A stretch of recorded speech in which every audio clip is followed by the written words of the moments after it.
My cat, like most cats, really liked sitting on cardboard, and I made him a cardboard bed once by painstakingly cutting strips out of cardboard with a scalpel and a ruler, and he loved it. He loved it for years.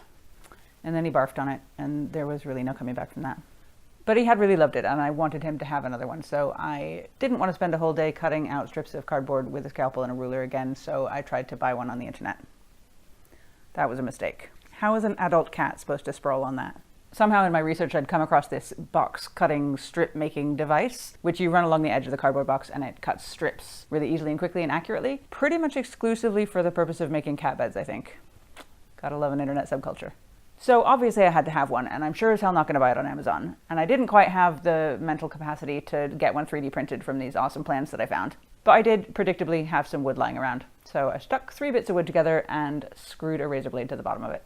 Here's a diagram. 2 pieces of something like 1x3 and a strip of something much thinner between them along the edge. I used a strip of pine trim I had lying around. The gap wants to be as close as possible to the thickness of the cardboard. Glue and or screw that lot together and then use some screws to stick a razor blade to the bottom, spanning the gap at an angle so it will slice through as you're dragging along the cardboard edge.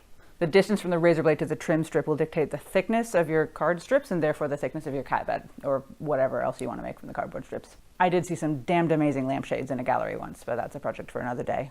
My crappy thrown together model did work, but it was pretty fiddly to get started and tended to bind when I was getting a strip going, and I fought with it a lot at first and got perilously close to tantrum levels of frustration before I finally got the hang of it and successfully cut a bunch of strips.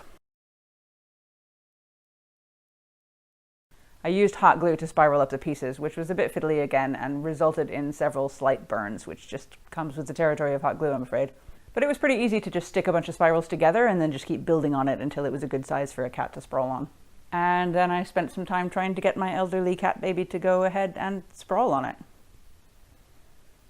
Are you a cat person? You'll know how that went then.